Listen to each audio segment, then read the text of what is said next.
I feel like we're prolonging this conversation about other movies because we don't want to talk about this one. Have we already started the podcast? Is this... Yeah. Okay, right. Technically, yeah. Well, I am recording, so don't say anything salacious. We definitely should spend this entire time talking about My Dinner with Andre. That would be a much more interesting conversation. No, save that for my Wallace Shawn podcast, which will be called... Wait, no. Shawn Thanks Redemption. Okay. Good. Why was that one the first one that came to my mind? That's not a bad one.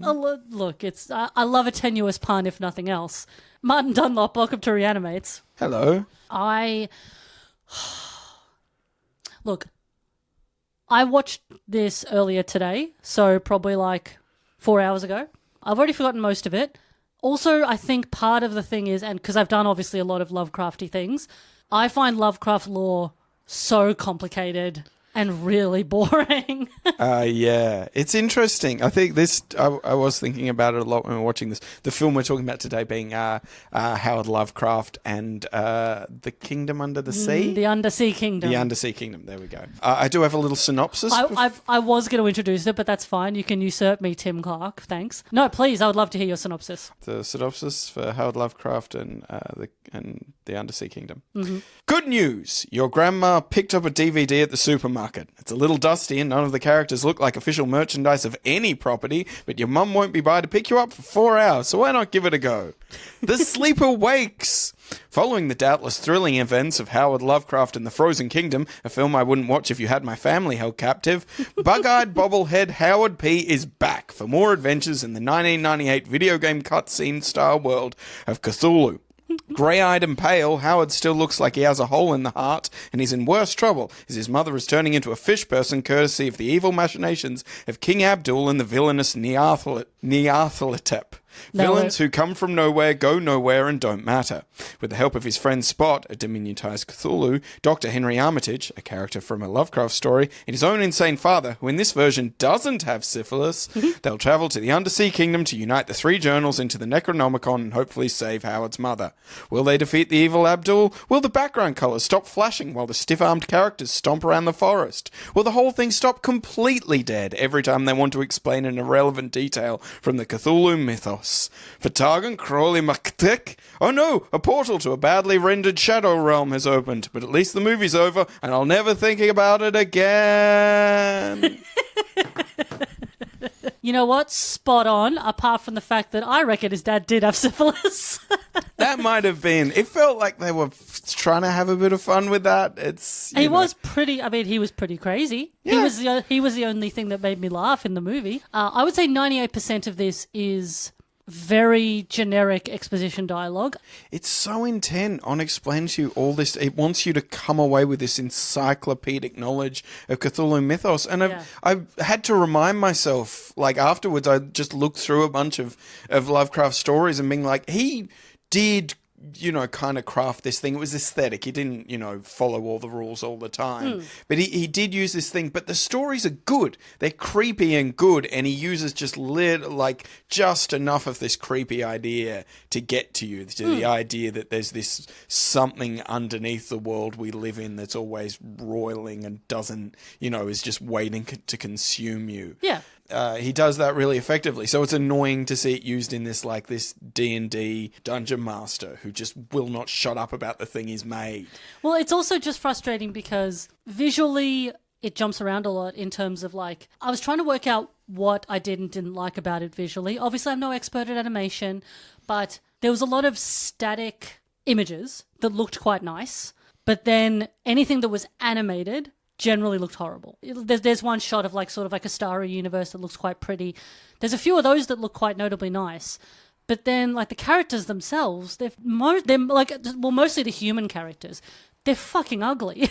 They look really grotesque in a way that's obviously it should be because it's Lovecraft, but in a way that's sort of uncanny valley when you watch animation. I'm trying to think of what animation I would compare it to in terms of just unattractive to look at. I think, like I said, video game cutscene, and that is very much how I felt. Because in a video game cutscene, you have a character model that's designed to like clamber over an environment and shoot a gun or whatever, and then you have a cutscene where suddenly they have to like shake hands or hug somebody, and they're not really meant to do that. And every action scene in this looks so bad, which is important. This is an animation that's intended for children. Yeah. And when you go and see, a kid's animated movie, they want to see the action. They want to see chase scenes and explosions and people running away. And every time the characters are not just sort of delivering these lines to each other, they're stiffly falling against things, and it's so dialogue heavy. match. I don't know how kids are watching this. They're not. I did put it on while one of my children was in the room, and they absolutely paid no attention to it. They're just because it's so lore heavy. The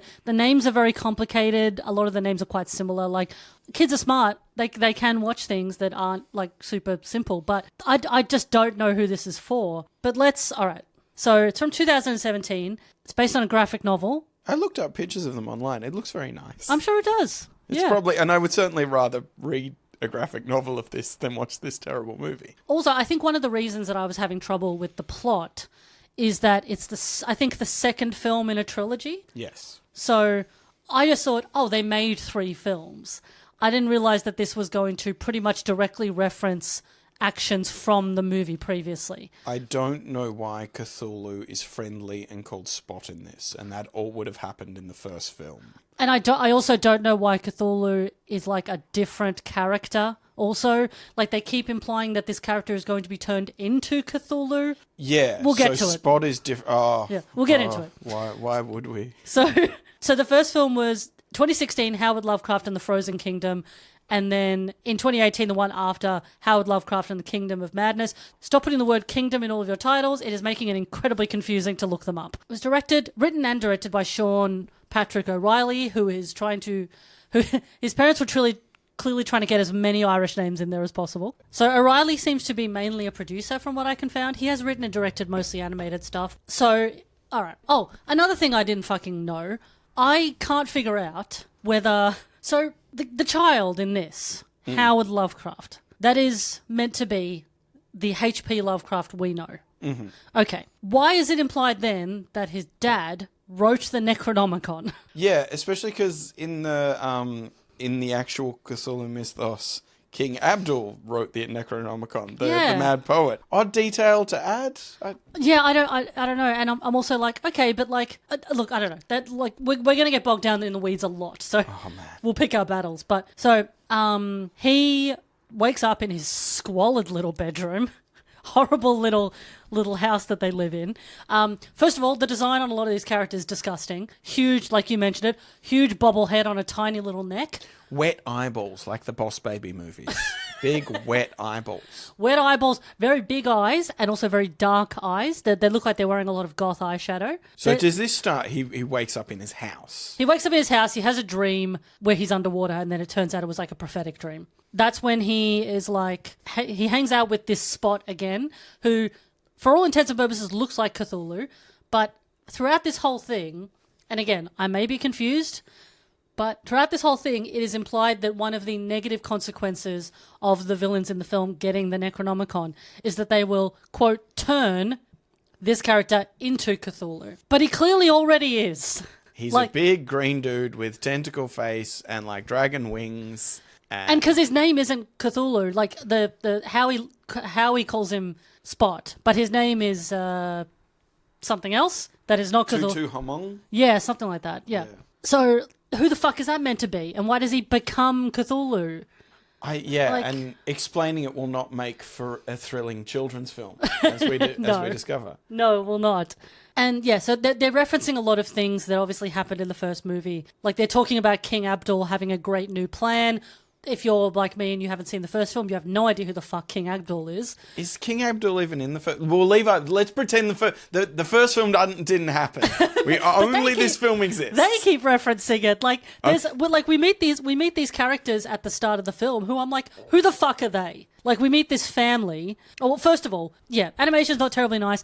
So one of the things I mentioned that confused the fuck out of me was we cut to this family of squid people and I say that because they are humans with some squid-like attributes. Yeah, they're supposed to be the deep ones from the Lovecraft horror stories. The deep ones are people have fish-like characteristics. It was actually a giant racist thing that H.P. Lovecraft was doing. Shocking. Honestly, it escapes me which particular race he was referencing because it seems garbled. If you had to name, like, which people look like fish. I don't know. I couldn't... Never even heard that as a racist slur. But his idea was that the people of the town of Innsmouth, they interbred with these sort of monstrous creatures, and then as they grow older, they become more fish-like. So the kingdom Cthulhu rules over is not Cthulhu, Spot. Oh my god, the kingdom that Spot rules over is all fish people, but they're happy fish people in this version of it. They're very happy. Yeah, as opposed to sort of violent slaves from the actual stories. That does explain a lot, actually, because spoiler alert. In this film, I think it's King Abdul puts a curse on Howie. I'm going to keep calling him Howie. And he starts turning into a fish progressively throughout the film. And one of the characters says, "You've got the Innsmouth look about you." So which is a line from the... You have to know... You have to have read so much Howard Lovecraft lore to get this fucking children's movie. Anyway, so I was very confused already. So somebody called Algid was once a girl and now is King Abdul? Because they... What? Because when they reference King Abdul, one of the characters says that he was a girl called Algid and now is King Abdul until, quote, Herbert beat him up. So this is at the start of the film, and I'm like, what's any of this? I don't know who that is. And there is a bit later when King Abdul turns into a woman and says, "Oh, this is me as well." What? I don't know. Man, so to anyone listening at home, us discussing this is quite incomprehensible, correct? That is kind of the experience of watching the film. Oh yeah, and that's the thing. If you're like a diehard Lovecraft person and you know it all, it's probably fine. But that is probably a pretty small section of the population. This is not like casual viewing, especially if you're doing a podcast and perhaps not watching all 3 films. I quite like Lovecraft, and I was lost a lot of the time while watching this. But okay, so what we've got so far. Yeah, we've got Howard wakes up in bed. We've got this. We've gone past that. We get to the Squid family.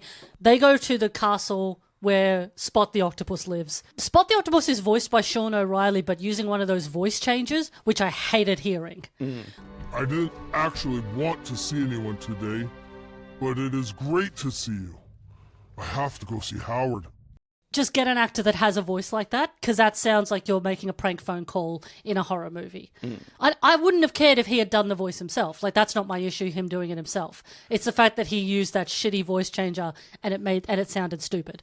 But he knows his family somehow, this Squid family. He's really happy to see them. He calls them Squid Kids. But eventually he has to astral project, has to leave his body, a la Dr. Mordred, to see Howard, because Howie's got a book. He's got this book that's given him grief. It's jumping about the place.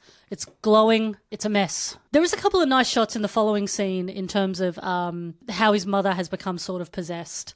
And she takes him on what is meant to be a walk to school. And it turns out she's taking him to the asylum. To meet his dad? To meet his dad and also be confronted by King Abdul.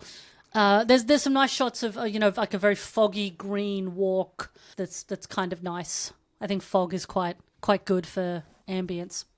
Spot goes from universe to universe, or whatever you call them in lore, looking for Howard, sniffing for Howard, actually. Whenever he pops into the universe, he is trying to sniff little Howie Lovecraft out. Odd choice. So yeah, we go to the asylum. We do meet King Abdul, who is voiced by Jeffrey Combs. While we are enemies, this is the form I'd prefer to show you. But Howard, we don't have to be enemies. Howard, let's work together. I need you to do something. Something only you can do. Coffin, Shug, Chin, Spot, Hey! Yes. That's applause. I didn't drop something. Yeah, he's great. I was surprised, but not unhappy, but I was surprised that in a Lovecraft adaptation that he was not voicing a Lovecraft or Herbert West. Yes. Yeah, which Herbert is good. West does show up, but he's Christopher Plummer. He is Christopher Plummer, which is fine because it's a much smaller role. Yeah, Yes. I thought Jeff seems to be getting into this. He's done a lot of this kind of stuff, though. Yes. It's very much the sort of... It's the same as, like, the stuff he does for those DC comic adaptations. Yeah. Look, he's a great voice actor. We love him, obviously. The actor doing the voice of Winfield, who is Howard Lovecraft's father, Tyler Nicole. I do think he's doing a good job because this character is much bigger and more comedic and sillier than any other character in this. He's the only one with any kind of genuine personality. So as funny as he is, it was the only thing that really got any kind of laugh or emotional reaction out of me was some of the Winfield's lines. As funny as he is, I do think that would have been fun to see Jeff do as well, because his character is genuinely meant to be quite insane. So I think that would have been fun. But obviously, Jeff is very good at having gravitas, which this King Abdul has to have. I was complaining about the villains before. I never really got a hold on what the villains were doing in this particularly, but it's always a problem with when people do this Lovecrafty stuff and it's very mystical and they have an end goal that isn't just like eating a bunch of people's souls and destroying the world. Yeah, world domination, inevitably. Yeah. Well, I guess that's the end goal because it is implied when Dr. Armitage in this film talks about the uses of the Necronomicon. He does say that in the right hands, the Necronomicon can do good, but obviously it can also be used for evil, which is like, well, maybe you should destroy it because if you don't have the evil, you don't need the Necronomicon to combat that evil. Anyway, so I guess it's implied that like that would be like world domination in the end. If you had the Necronomicon, you would have like phenomenal cosmic power, I guess. Yeah, I find that incredibly boring, though. I think the accumulation of power when they don't really give the context of why people are aiming for it. As an aside, while this took us ages to get this podcast together, for us to like organize to do it. In the meantime, I saw The Princess and the Frog, like the Disney film. Oh yeah, it has just this delightful, villain performance by Keith David as a an evil sort of Baron Saturday type figure. What's his name? The Shadow Man. Sort jazz of, villain. Devilish thing, and it's like to understand that level of intent, in a villainous character, and how much momentum that gives a film. I do also think it helps when villains are a little bit camp. They do kind of have to be. They got to be big and exciting. How do you feel about Abdul Al-Hazred as a villain in the Middle Eastern? Oh, look, I mean, look, it's obviously no coincidence that the only character with a Middle Eastern, with a distinctly Middle Eastern name, is the villain. But obviously, it's water off a duck's back now. That's just Lovecraft. I mean, it's interesting because in the books he's not a villain. It's implied he's somebody who saw the monsters once, and that made him insane to everyone else because he's called the mad poet or the mad Arab everyone refers to, but it's like he's the only one who wrote down what all this stuff is.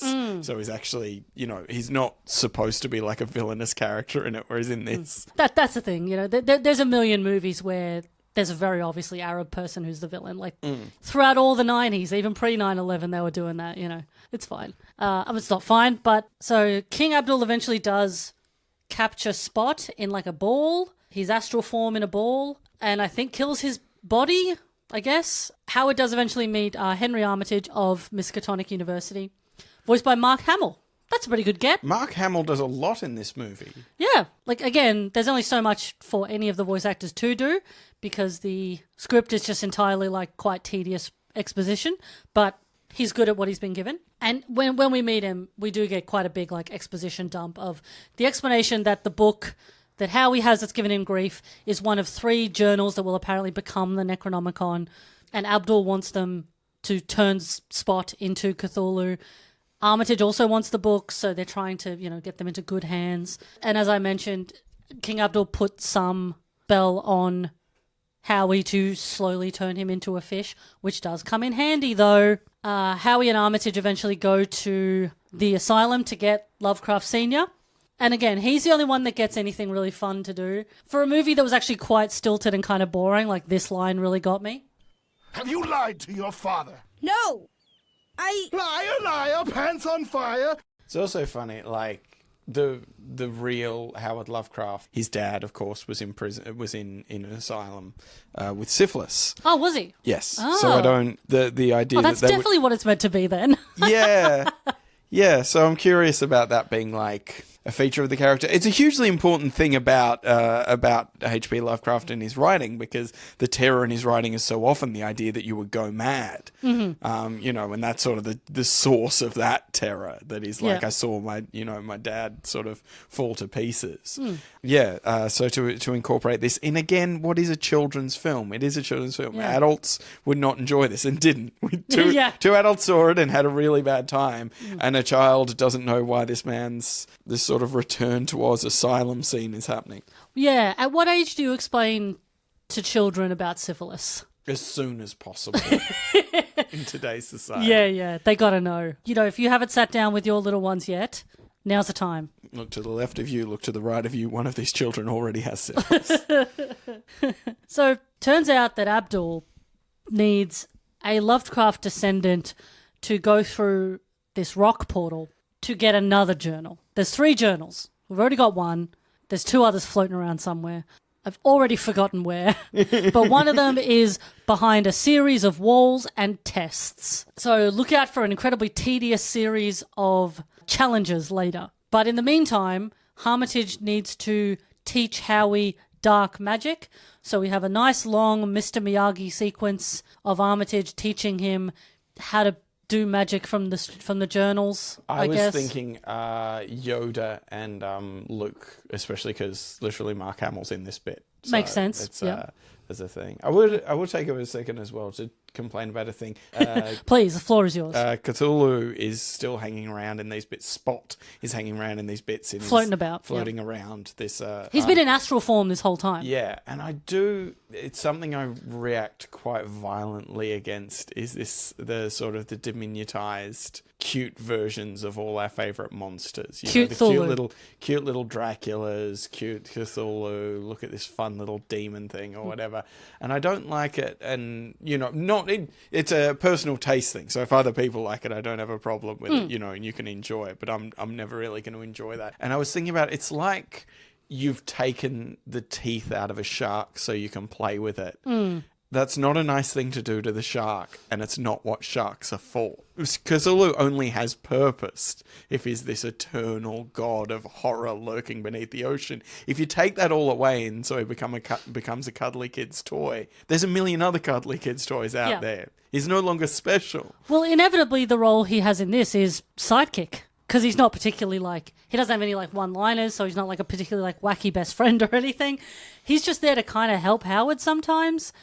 He goes on the challenges with him later. He floats around and he's like, hey, we really got to do something about that book or whatever. And him floating around it looks so shitty and it feels so shitty that it's just, there is a blue decal in the corner of screen that the trees clip through. Yeah, I think that they just wanted a non-human character as part of the core kind of team that go on this adventure, because otherwise just 3 blokes, I don't mind the cutification of some monsters. I think it's very funny when you get a little Dracula that's tiny.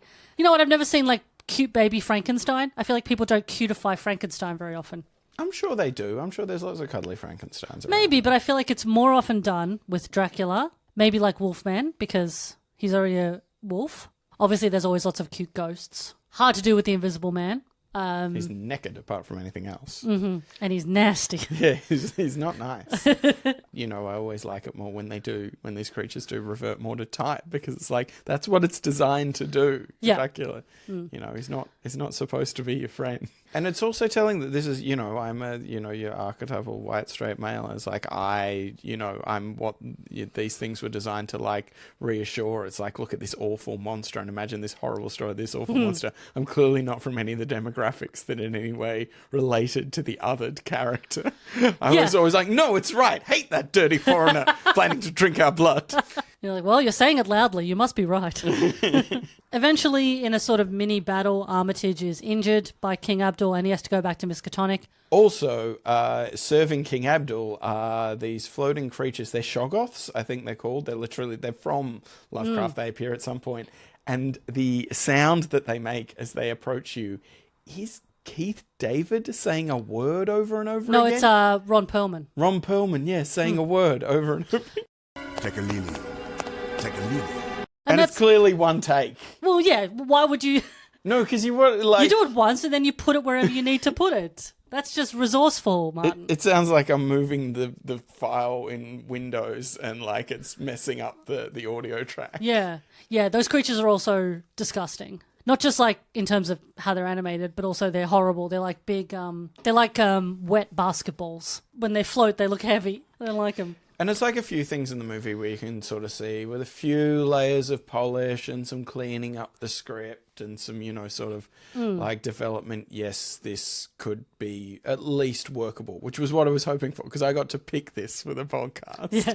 And I kind of hoped like, for a kid's film, like there'll probably be a certain bar of quality. And that was a little bit true, but not enough. Again, I'm like, I don't know. What's meant to be quote-unquote good animation, like... It's a very ambitious project, the whole trilogy, and I definitely think that at a certain point there would have been a push of like...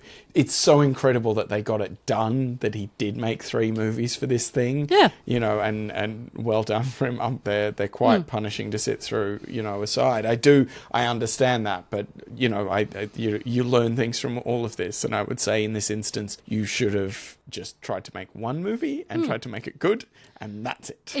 It's so complicated, as we said. It's like, it's so enriched, it's so deep in Lovecraft lore, which is already quite complicated. I don't know how children are meant to get this. Whenever action happens, it's a very low quality. Your average PJ Mask episode is a lot more exciting than this, or Spidey and Friends or whatever. And there are cheap... like country animations that are coming out all the time that you can turn on ABC at any time that are, yes, of high quality than this. Better put together. The way they're moving, it's always really slow and stilted, which is like, I guess the opposite of, I'm sure we've talked once before about like Don Bluth movies and the way they have a lot of superfluous movement that makes it really like quite jarring to watch. Everyone flows like water. They do. Picking things up and moving them and throwing them. Yeah, like, what should only take 1 arm movement takes 5 or 6, But it's, that's like the opposite of this. Like, Don Bluth does too much. This does not enough. Yeah.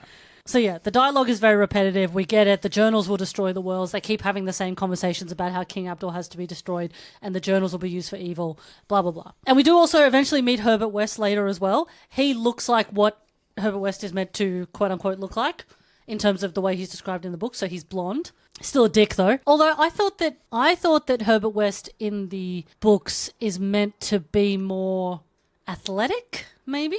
Not as much of a weedy Not a little dweeb. man, like obviously like in Reanimator. Apologies, Jeff. But I feel like he's definitely blonde, but I feel like he's meant to be a bit more Imposing,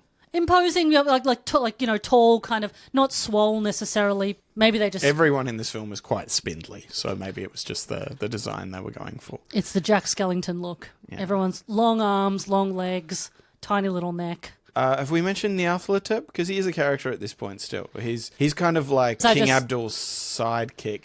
He is, but he also seems to be in control. Yeah, he's like everything that Jeff's character is doing is all to sort of impress Nyarlathotep. Who the fuck is that? Nyarlathotep is the like closest thing to an actual villain in any of Lovecraft's stuff. In that he's like the guy who's trying to get Astaroth, the big bad thing, the god above all gods, released. Yeah. And so he shows up a few times in the stories trying to like lure people to help him to, unleash a thing that's going to bring about the end of all universes. Yeah, so he's in this and he's played by the voice of Pinhead, Doug Bradley. Yes, he is. Big get. Who's really great. Like, whenever he was speaking as well, him and Jeff, you get a double act where you have Herbert West and Pinhead. Like, that is good. I wish it had been more enjoyable. Like, I would have loved to see them having, like, a more dynamic conversation than the script had. So, yeah, Herbert West is voiced by Christopher Plummer. He comes and goes. I think he's only in 1 or 2 scenes. And I think they're scenes from the first movie. Yes, well, they are some sort of a flashback because he only appears when... Lovecraft Sr. is describing the work he did with Herbert West, where they found the Undersea Kingdom, and it drove him irrevocably insane, apparently. Another important technical problem with this film, because the film is full of like little animational sort of mistakes, the animation equivalent of like a mic dropping into shot. Okay. Multiple times when like Mark Hamill's character will be talking, I think they must have got him back to do ADR, so there will then be a close-up of a hand and Mark Hamill continues talking while sounding like he is sitting in a toilet. I didn't notice that. Oh, it's real bad. Okay, interesting. Yeah, well, because I watched it on my laptop. I don't know if maybe the sound wasn't as good. I didn't notice as well. Yeah. And also, like, sometimes backgrounds like flash or like switch, like while characters are moving. And See, I just think that's like, whenever like watching this, I was just like, oh, that just must be what's happening, because it's like a Lovecraft thing. Shit's always going on. Things are always fucking about. Oh, it's flashing? Oh, that must be Lovecraft. All right. Sometimes in Lovecraft, there's a thing that says insert frame here. Sometimes there's a placeholder asset from The Sims just hanging out. Sometimes Lovecraft often forces characters to say different words than their mouth is moving. Yeah. So Lovecraft Senior takes Armitage and Howie to a trapdoor in the middle of a weird field called the Shunned Circle. Looks a bit like Stonehenge, I guess. He finds a trapdoor. He's just gone down there to get a scuba suit or diving suit so they can go to the Undersea Kingdom. Don't know what any of that was for. But again, he has like a funny little line when they're going in. Okay, here we go. It's going down. You know, just careful on your steps there. Slippery steps. I haven't had the maid in, because of the imprisonment of madness. This is all bringing back a lot of memories. They go to Yugoth? Megoth. Oh, that's the planet, right? Yeah. The big... And Howie is taken by Dagon, another Stuart Gordon reference. I think Dagon is the only Stuart Gordon movie that didn't star Jeffrey Combs. The only Stuart Gordon Lovecraft adaptation that didn't star Jeffrey Combs. Yeah. Which is such a waste. I really like it. I'm very fond of that movie. I haven't seen Dagon yet. I think because it doesn't have Jeffrey Combs in it. It's why would I waste my time? it's a very good short story as well. The one that it's based on. Quite creepy. Dagon is just a big sea monster. Big fish beast. There's a lot of fishy beasts. Dagon is voiced by Scott McNeil, who's an incredibly prolific Aussie voice actor. I'm not even going to bother listing. He has like 500 credits on IMDb. Just look him up. He's done a million things, but he's Aussie. That's cool. Dagon took one of the journals because Lovecraft Senior went insane, so he took it. Okay. There's a line somewhere around here so this is the point where they decide Howard has to go to the Undersea Kingdom to hand this all over. Yeah. And I think it's a line by Dagon where he's like, you have to go to the Undersea Kingdom, which is called insert gibberish Lovecraft name here. And that was a line that really stood out to me as like one of the problems with the film is like, you don't need to tell us what the unpronounceable name of that city is because it's called the Undersea Kingdom. Like, it could just be called the Undersea Kingdom. You've added nothing. You've wasted time and added nothing. Yeah, you've made it more complicated. It's Azathoth? Is that it? No, Azathoth's the bad guy. Okay, yeah. Because there is a bit where Howie says, There is a war happening, and it is led by Azathoth. Ooh, hideous name. Yeah, it's one of those things. Again, if you don't need to over-explain something, with lore this dense and complicated, it's better to put less information if you can. Abdul eventually does force Howie to go through the trials and the portal thing because his mum is a fish now. She's turning into a fish. So he's like, I gotta save her. And they're like, don't, Howie, he'll get the Necronomicon. He's like, I have to save my mother. And Abdul's like, you have to save your mother. And then they're making a deal. It goes on for ages, this argument, even though we know he's going to. And we watch him do the trial scene from Last Crusade. Yeah, pretty much. It's the first one is like a family tree clock. Oh, that annoyed the hell out of me because they look at this incomprehensible dial. Yeah, and it they looks say, like a clock with big rock hands. yeah, and they look at it and they say, of course, it's a family tree. It needs to be upright. And then he like arranges all those stones in a circle. What is a family tree not? A circle. Exactly. What do you mean upright? They're in a circle like a clock. They're never going to be upright. There's always going to be some that are down. It's like one guy was animating the puzzle and one guy was animating the voice lines and none of them talked at any point to say, wait a minute, that's not doing what I'm saying it's doing in the film. A family tree, but it just looks like a clock where it's got like 6 hands that are all like rocks. And they've got like weird symbols on them. And then eventually Howie and Spot figure out that it must be a family tree because aren't they ever so clever? Because, they're like, Howie says, oh, isn't Azathoth your dad? And then Spot's like, well, yeah, I guess he's like the father of all sea creatures. They're like, all right, good enough. Yeah, it's like watching someone do a Let's Play of a puzzle video game, but also they are not solving the puzzles correctly, and it's working anyway. Yeah. So it just makes you feel like you're going insane. Well, yeah, the next one was a lot more simple in terms of like, because that's just rattling off names of people we don't know and we're not going to hear about. Very unpleasant. Second is just like a really typical word puzzle where there's a bunch of letters written on stones and he has to step on the right stones or else they'll fall. I feel like it comes up in adventure. The name of God. The adventure movies all the time. Yeah. You know, there's a clue on there that's meant to be like, oh, the clue is your father. And he goes to spell out Winfred or whatever it was. And then it doesn't work. And he's like, oh, it must mean the father of whoever wrote this, which must be the father of Dagon, which means it's Azathoth or whatever it is. Yeah. He gets through it. The third game, I did not understand for the fucking life of me. Put the shadow on the wall? It's meant to be some sort of... The clue is something about make shadows and reveal the enemy that is someone close to you. They get this disc, they're shining light. For some reason, Spot creates a lot of light. So he puts him in front of the disc and the light shines out. There's a bunch of like rock sculptures in the room. So they're shining it at the rock sculptures. I mean, at one point... I just feel so aware of how incomprehensible this is to anyone listening. Oh, I know. Because we're describing a thing we can't understand. Oh, I know. I'm hoping that this is one of those things people have actually watched before they listen to the episode. Oh, don't do that. Well, I don't know, but some people are also completionists like me. A lot of the reviews of this on Letterboxd are like, oh man, this sucks, but had to do it for my boy Jeff. Yeah. There's a lot of us out there, man. We go to support groups constantly. He shines a shadow. He shines the light on one of these rock things. It creates a shape on the wall that looks like fucking nothing, and then goes, oh, the enemy is you, talking to Spot. And then that doesn't go anywhere. They just keep trying to make more shadows, and then eventually they reveal something that is not revealed in dialogue, and they're like, oh, we solved it. Like, we're meant to pass that by just looking at the shadows on the wall. It's maddeningly confusing. I sort of understood the point of that Spot is the enemy because that's the guy they're trying to raise, even if he's like a friend at the moment. Yeah. I got that, but then I didn't understand why they couldn't solve it, and then all of a sudden they could. Yeah, and why it isn't immediately obvious. Why the solution was not at all obvious. Again, ostensibly this is meant to be for children. Like the spelling game, fine. You're just stepping on tiles that are letters that make a word. Fine. The family tree thing, fucking stupid, but I guess I understand it. The last bit of the trial is they go into this room where the journal is being protected by a bunch of very dumb looking fish monsters. Like, it's like they've walked into a party that they weren't meant to go to. Like, the journal's sitting on like a plinth in the middle of the room, and there's like 50 really dumb looking fish monsters that just, I don't know, they must be like in a hypnotic state or something, or they're like, oh, we can't attack him because he solved the problems, because they're just standing there staring at him.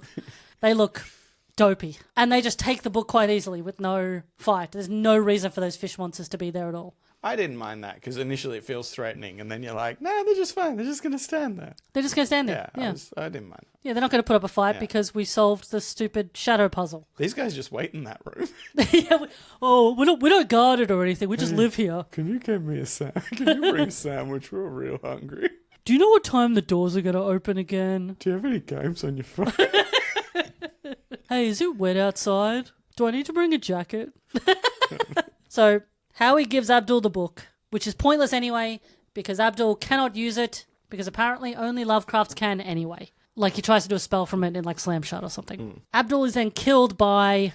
Nyarlathotep. Thank you. I wrote it down. I cannot pronounce it. So I guess it's implied that that character will be the main big bad in the third movie. I guess in the third one he will raise the supreme monster and... Yes, he will be the villain in the... Kingdom of Madness. Kingdom of Madness. He will make the kingdom mad. Too many kingdoms, in my opinion.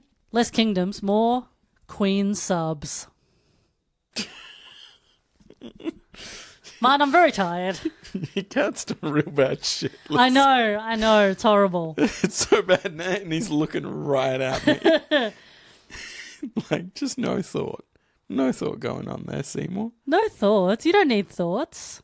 Armitage eventually binds the 3 journals into the Necronomicon, and Howie fixes his fish mother, and everything's fine. The only they go back home. They go back home.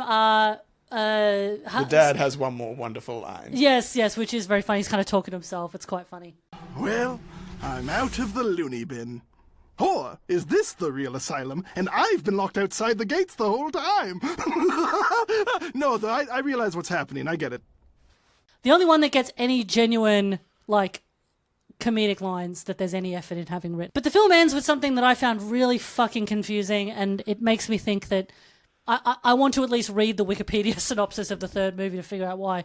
Because the film ends with the Lovecrafts back at home. Howie answers the door to a man that looks exactly like the real H.P. Lovecraft. And then that's it. Like, literally, like, he answers the door. I think that the man at the door says something like, Howard? And then that's it. That's literally the end, like a cliffhanger. So It's King Abdul, right? no, he died. No, but I think he's back, and now he's like going to be friends with him in the. But now he's like, okay, because and there's like a Lovecraft quote at the end, which is, "The world is indeed comic, but the joke is on mankind." And then apparently there's a mid-credit sequence. Okay. Yeah, I definitely missed that. I think I turned it off immediately. Oh no, I definitely didn't. I did not. When had a nap, I think. I needed one. Here we go. Cthulhu comes back home. He walks into his house. Big flash. Big flash. And then killed? I hope so. So he just got splattered? Okay. Yep, that's it. All right. Clearly that's enough for a cliffhanger. So I don't know why the real Lovecraft shows up at the end. I think is a grown Howard. It's going to be like time travel or whatever. It has to be. He did write some books about time travel. They were like time travel horrors. Yeah, it has to be something of like, I'm you from the future. I'm here to tell you not to do something or to do something that will save humanity or whatever. I am annoyed because I just remembered now that he is in the third one, and means I'm going to have to cover that. You want to come back for that one, Dunlop? Yeah. Well, we'll be one of the only people who have the context. Hey, there are people out there who have probably watched all three of these movies, man. Okay. Think of what lives they lead. Does it make sense that, if I do come back for a third one, I will watch the first one just so we sort of get some kind of an idea. Look, we watched this one all the way through, and so many details escaped us because it just doesn't hold your attention. It really doesn't. I know I've had a nap since then, but I watched this like earlier today, and most of it's gone because it was just, as I said, all the dialogue was incredibly just like generic exposition that wasn't particularly like stirring or comedic or anything notable, except for obviously a few of Lovecraft Sr.'s lines, which again got a bit of a laugh, but that's not enough to carry you through an hour 20. I mean, I guess there was a few like, as I said, there was a few little details that I liked in terms of like the background animation. Same with any Lovecraft stuff, I guess, where you're going for a mood, you want to create, like a haunting backdrop or something. I definitely, like I said, I think it's an impressive and ambitious project, and I can see the idea. I know why someone would try to make this, and if you see the posters for the film, even you'll sort of look at that and go, oh, I get. Like that looks like that might be kind of fun. And yeah, the only thing basically holding it back is money, because if they'd had more money, they could have actually made it a bit slicker, and then it would have gone down easier. It might never have been great, but it would. No, see, I think the problem is, and I think that there's been some kids movies or family movies that are like this, where I think they should have just made an animated film for adults, because I think that Lovecraft is too complicated unless you really water it down and cutify it and everything. It's too hard to maintain children's attention. It's all dialogue that's very complicated and wordy and stuff, which, again, some kids, maybe like preteens, might be a little bit better at it. I reckon you could do it. You just need to... You could make it for children, but you just need to actually write it for children and hold off on your instincts to explain the context to everything. Yeah. Like it a definitely child needs to be simplified. Yeah. A child understands it. So many of like the recent children's movies have like these incredibly complicated existential threats, but they know how to explain. How do you explain that to a child? As a dad, you've obviously had to watch a lot of children's movies in recent years. What has been your main takeaway from... Because, I mean, I don't know how modern the movies are you're showing your children, especially your daughter who's a little bit older.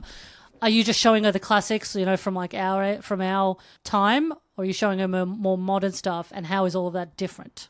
Well, I do try to mainly show her the modern stuff because I don't want to be one of those parents who's like always like showing kids stuff from they think is cool from like the olden days. Back in my day. So yeah, I show her the Frozens. Encanto's great, fantastic movie. Every time we watch that, I love it. I'm less keen on the Frozens, but whatever. Yeah, like I'm happy to show her that stuff, and it's fun to take her to the movies and see it. But it is true, like often when we do put on an old movie like Mary Poppins or whatever, she is still kind of gripped by it, that like these are some of the greatest movies ever made, so hopefully there'd be something to kind of latch on to. It wouldn't be the same. There'd be shitty films from around that period that if I showed them to her, she wouldn't be interested in it. I know a lot of people my age have a soft spot for it. I've never quite gotten into Bed Knobs and Broomsticks.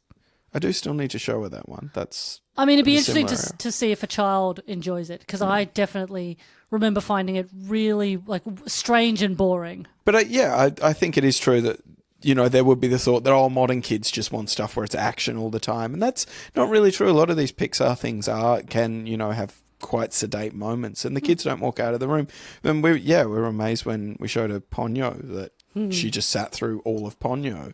And it's a classic story. I definitely thought it'd be too pretentious and too like kind of how dare you? It's a classic fairy tale. Highbrow for her, but it turns out actually no, it's quite carefully. What do you mean highbrow? She's a fish. Yeah, it's quite carefully pitched to children. It wants children to like it. You know. Yeah, well, because the main characters are children. Yeah. Actually, I have a tattoo of Ponyo. This is, I think, second week in a row that my tattoos have come up. But I have a tattoo of Ponyo, and so sometimes people notice it at work. And I had a customer come up and ask me if my Ponyo tattoo was Chucky from the Rugrats. But then it meant I got to explain what Ponyo is to someone, and I think they saw how enamored I am with the film, and so they decided to watch it because they saw how much I loved it. And Ponyo's a good example of like an incredibly complicated thing that just doesn't bother explaining the complicated stuff to children, because why would it? All the stuff going on with the mum and the dad being a wizard in his submarine, it's like you don't need to explain all that. Exactly. That's the point. Magic reasons. Yeah, and that's what this film should have done. Is it's the same thing of like, don't give me the names for all of this stuff. Yeah. It can just be in Undersea Kingdom. That's okay. Yeah. I don't need to know the name or where it came from or the name of the guy who built it. Adults like that shit. Yeah, to think that it's beautiful. And even me as an adult, I don't need to know it. I don't. You're wasting my time telling me. Okay, so adult nerds need to know that. Yeah. Yeah. No, and I think Lovecraft in particular does seem to attract this sort of this group of people who are less interested in it as horror writing and more as like a rules-based universe that they can manipulate for their own fantasies. And, you know, they find themselves really attracted to it like that, and I find that very alien. Even with the sheer amount of Lovecraft stuff I've had to encounter with this podcast, I still very much feel I'm very much on the outset. Like, I keep watching things that are inspired by Lovecraft or direct adaptations, and I'm still I am in any way knowledgeable about Lovecraft. Like, obviously, I try to do research, but it's incredibly complicated. Every adaptation takes more or less from the story, so some of them are very deep in the lore. Some of them are just, you know, sort of like Castle Freak, something is incredibly minor inspiration. That's the thing. It's such a complex kind of universe that I'm like, and actually I don't really care. Like, I like his writing, but I don't love it enough to really dig my heels in and become obsessed with it. There aren't that many actually faithful adaptations out there because it's hard. It's a bit hard to do. Ideally, there would be something more interesting you can do with it, because it's like, if you want to read that story, read the book. It's great, but don't, you know, if you're going to turn it into a film, you know, try to do your own thing. The best ones do tend to take a bit of creative license. I mean, you know, Reanimator. Yes. Yeah. I mean, you know, it's very much inspired by, but it does something really fun with it, because, you know, the stuff I have read of Lovecraft, it's interesting, but it's very dry. So it's like, have some fucking fun with this, let's be honest, kind of silly concept a lot of the time. Fish monsters and the like. You know, you might as well have fun with it. I do. Last time I rewatched Reanimator, I was kind of surprised at how dark and, like, serious it is a lot of the time. Really? It's funny in parts, Cat Dead, explain later, all that stuff. But the thing that's happening to her dad in that room. That is quite sad. There's moments of proper horror in it. It's not all like shits and giggles. Yeah. It's not all schlocky. I mean, at time of recording, there is a Weekender festival happening in Melbourne, which will have gone by the time this episode comes out, unfortunately. But it means I get to see Bride of Reanimator on the big screen this weekend. If you want to talk about the perfect mix of like horror and comedy, like Stuart Gordon always says he didn't mean to make Reanimator as funny as it was, but Brian Usner definitely did. Oh yeah, no. Yeah. It's a far more knowing film. Oh yeah, it's so silly. I'm very excited to see it with a crowd who hopefully get it. Yeah. But yes, moving away from films I'd rather be watching. Yep. So this one, I mean, if you're a Lovecraft completionist, even then, this is really it's really much more for kids. Apparently, I don't think adults would get much out of it. I think watch the first one and then see how you feel. Yeah, true. I have no basis for knowing whether the first one is better or worse, but it would definitely give you more context. Yes. For the second one. I mean, they're fairly short. I think this one's 1:20, so it's fine. Do you have like a favorite like Lovecraft adaptation that you think does it quite well? Whether or not it's faithful. I think my favorite. There's lots of things you can kind of argue are Lovecraft adaptations, like Aliens, kind of Mountain of Madness, and that kind of thing. But I did it for this podcast, Necronomicon, the movie, the anthology. It's a great one. Love it. Yeah. So much fun. Very fun, yes. Like, it's all three of them, particularly the last one, which I think is Brian Yuzna. It makes sense because that's the one with all the slimy bodies in the hole. Yeah, that would make sense if it was Brian Usner. Yeah, yeah, it makes sense if it's used her. And it's also like that segment feels really nightmarish. Like it's just those two cops going to investigate the case and then basically get dragged down to hell. Yeah, like it's Necronomicon's great. Even though I put it on for a friend a little while ago because she says, "Is there any Jeff you wanted to watch?" And I'm like, "Oh, Necronomicon's pretty good in terms of like an easy watch." And it was also something I hadn't watched super recently. And I think that she didn't enjoy it as much because Jeff actually isn't in it that much. No. He's in the wraparound. He's probably in it for, maybe like probably 15 minutes total, which is a shame because he's in all the prosthetics and get up, so it's quite fun. But it is one of those films where I'm like, I actually don't mind as much that he's not in it as much because everything else in the movie is so good. I mean, you got David Warner melting and getting laid. I mean, he's having a great time.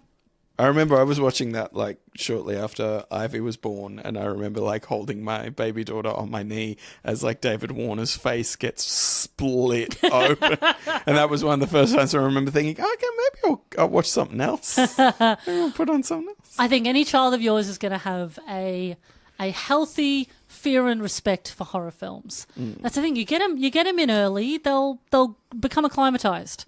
She'll be watching Texas Chainsaw by the time she's in her preteens, I reckon. Although do not do what my parents did and let me watch Blair Witch when I watched it whenever it came out, so I guess I would have been like fucking 11 or 12, I reckon. Yeah. And although I will say that's probably the last time I remember being really frightened by a horror movie. Yeah. I think that just broke the fear barrier, and I've been a slut for being scared since then. I've never had, so far we haven't had any problems with like she sees a scary thing and then has nightmares about it for a week or whatever. But then I reckon she's very brave. That probably gets worse as you get older and you start to like, once you can actually latch onto like ideas more. When you develop proper fear. Yeah. When you develop specific fears in your life. You understand the context more. Yeah, it's like generally I think that like when you're little, general things scare you, like big loud noises, sudden startles, angry dog, whatever. But I think as you get older, you develop like specific stuff like, oh, I'm scared of being crushed under a gumball machine. Yeah, no, it's. I think you need to be about 12 years old before you are scared of a man standing in a corner. Yeah, and it's like, why is that scary? Yeah. I think when you're younger, you don't get like the creepy context of anything, because that's the main takeaway from Blair Witch. When you rewatch Blair Witch, actually, as an adult, it's actually not very scary. I remember watching it probably in the last decade or so and being like, oh, this is actually annoying. A lot of it.